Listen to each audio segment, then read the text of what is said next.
Monsieur Yuma, s'il vous plaît, présentez-vous. Je m'appelle Mamadou Dima Diallo, je vis aux États-Unis, précisément à New York.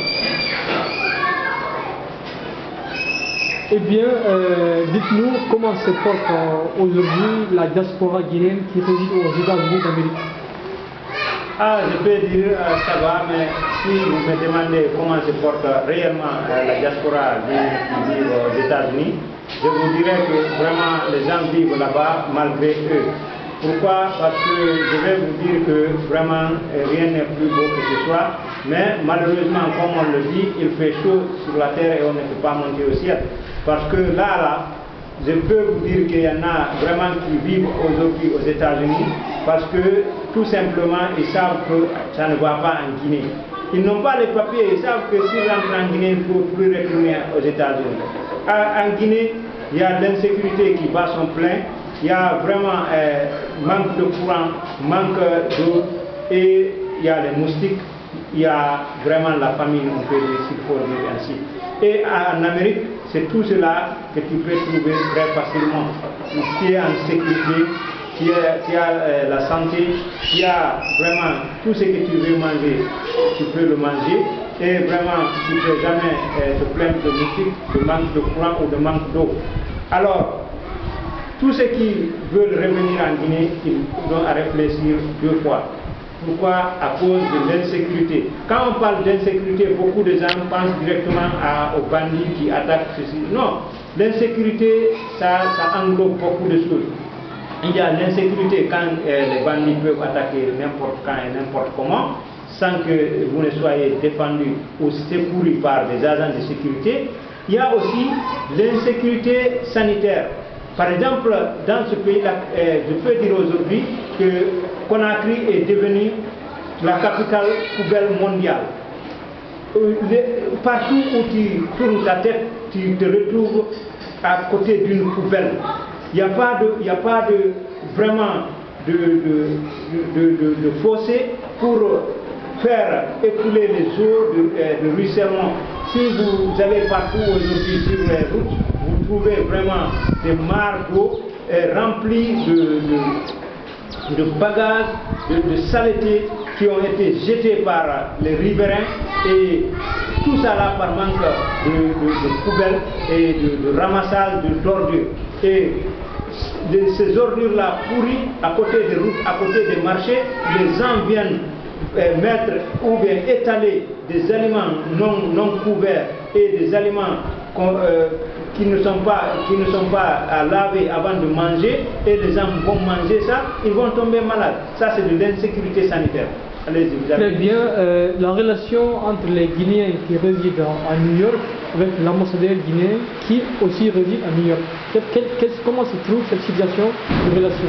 Est-ce que la relation est bonne entre l'ambassadeur et les nationaux guinéens qui résident à New York? Bon, je peux répondre à votre question par tout ça. Pourquoi? Je peux dire que la relation, elle n'est pas mauvaise, mais elle n'est pas bonne du tout. Pourquoi? Parce que l'ambassadeur qui est là-bas, il n'a vraiment aucune querelle avec les ressortissants, mais seulement il n'a aussi aucune amitié avec les ressortissants. Pourquoi? Parce que je n'ai jamais entendu qu'il a voulu rencontrer les ressortissants guinéens quelque part pour s'enquérir de leurs problèmes. Je n'ai jamais entendu que cet ambassadeur a aidé vraiment les ressortissants guinéens qui sont là-bas dans un problème qu'un des ressortissants ou que la communauté a. Et je ne le vois pas dans les cérémonies des communautés qui sont là-bas. Donc, mais je sais que les gens vont à l'ambassade, par exemple, pour traiter leurs problèmes, pour avoir peut-être des papiers, pour avoir les visas, et c'est tout. Hein. C'est pourquoi peut-être c'est sur cette relation qui existe entre la communauté guinéenne qui est là-bas et leur ambassadeur. Et je crois que ça aurait pu se faire mieux si vraiment il y avait plus de contact entre lui et le peuple qu'il représente de ce côté. Et qu'en est-il des relations entre les nationaux guinéens qui y résident à New York? Est-ce que la solidarité elle est là? Est-ce que le social est là entre les différents ressortissants du pays aux États-Unis? Oui, très bonne question. Je vais vous dire ici, franchement, sans me tromper, que ce qui se trouve en Guinée se répercute de l'autre côté. c'est-à-dire l'ethnocentrisme qui bat son plein aujourd'hui en Guinée, c'est la même chose qui se passe aujourd'hui du côté des États-Unis. Chaque communauté a vraiment sa propre association qui gère à leur manière.